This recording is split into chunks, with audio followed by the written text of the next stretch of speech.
Ah, yes. The 80s, the decade that gave us the Rubik's Cube, Madonna, and the VHS tape. And now it's the setting for a new Apple TV series. Physical is a dark comedy set in the 80s following a woman's self-discovery through another 80s staple, aerobics. Our TCL movie guy sat down with the stars to see if they thought they pushed the envelope a little too far.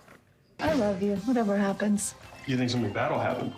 No. You're trusting this ding-dong with your life. Your character, Sheila, in this has some negative self-talk and this inner monologue of hers. What were those conversations like to make sure that it wasn't going too far? And were you ever taken aback by what she thinks?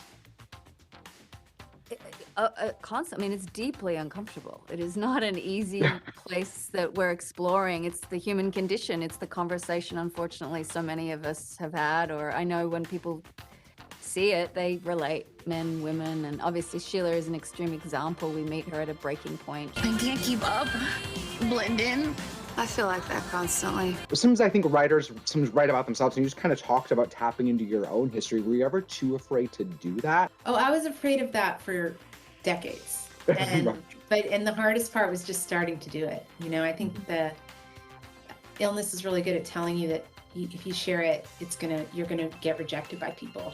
And the opposite is true, that when you share things you're ashamed of, lo and behold, you know, other human beings feel the same way. How long can we afford to live off our savings? We all gotta do our part. Your character's running for state assembly. How would you describe his platform? And do you think that how far do you think he would go in today's political landscape? You know, it's kind of interesting that all the stuff he's fighting for and talking about would still be relevant in today's political landscape. Danny sort of lives in two worlds, where he is actually a passionate politician who wants to be a state assemblyman, and also someone who I do believe really loves his wife and loves his daughter and loves his family. But I think he also deals with the fact that he also maybe loves himself a little too much, and that kind of blinds him to you know, Sheila's issues, which, you know, start to become very apparent despite the fact that she's hiding them. Go get him, Tiger. Now, here with his review from the website Paul's Trip to the Movies, Paul McGuire Grimes is here. Rose Byrne seems to just grab your attention in anything. She's the best part of this show. Okay. She is such a commanding actress, where the character and her husband are both in very negative places when the show starts. So they're really trying to find their grooves. The first few episodes take a little bit to get through. And then toward the back end of the season, which you'll see in the upcoming weeks, it's 30 minutes per episode. The first 3 are available now. Okay. Yeah. It picks up some steam. It picks up a little bit, but it's very cringeworthy. So if you've seen Weeds or like Dead to Me, you'll kind of know what it's like having these fractured leading characters trying to find themselves. There's a lot of negative self-talk, a lot of destructive behavior that she has, and that I think people will relate to. I mean, I've gone through a lot of that myself, so it's like I know those thoughts, and you wouldn't ever say that out loud to other people, so why are we saying that to ourselves? So people could relate to it. If they don't, they may be turned off by it. That is good to know, like the Weeds and the Dead to Me comparison. Yeah. I like. Right. I think that sounds really interesting. I mean, you know, I loved seeing the 80s because I'm a child of the 80s. The so aesthetic is totally there. It's very fun to look Yes, at. yeah.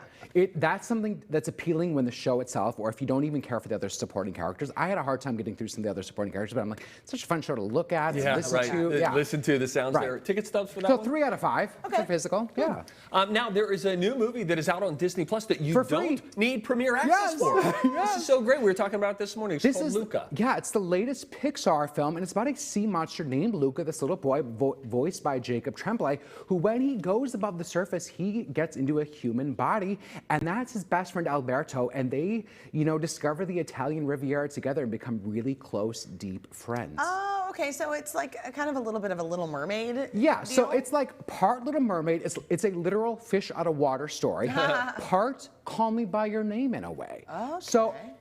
So yes, kids will love like the adventures in this, him figuring out how to walk and eat spaghetti with a fork and all that kind of kitschy fun stuff. But for me, there was something a lot deeper about how they write about their friendship and how they write about these two boys having to keep this secret that they're sea monsters but really humans, secret from everyone else in the village, and what may happen if their secret comes out. And there's a lot of topical things that I latched onto, and I think other kids that maybe, you know, there's talk about him, you know, growing through his anxiety and facing his fears, facing his anxiety, which kids may latch onto as well. So there's the fun side, and there's like, I see what you're doing here, Pixar, even if you're subtle about it and quiet about it. It looks so beautiful. Yeah, Okay, it how does. many tickets? So 3.5 out of 5.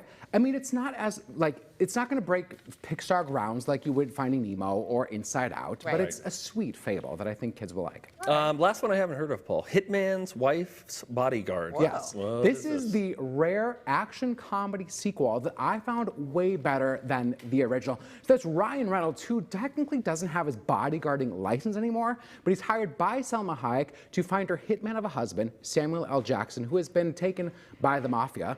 And you also have Antonio Banderas as the film's main villain. Oh, you my got a lot of gosh, big how many players ticket there. stubs for So that? 3.5 out of 5 ticket stubs.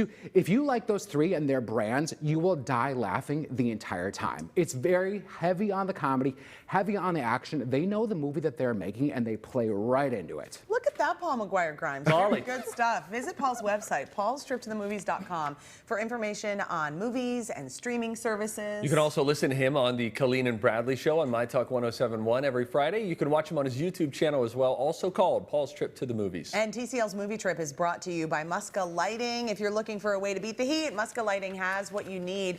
Check out their selection of fans and fandeliers at one of their showrooms in Roseville or Eden Prairie. You're also going to find all their different styles and sizes, and their lighting designers will help you find the right one for you.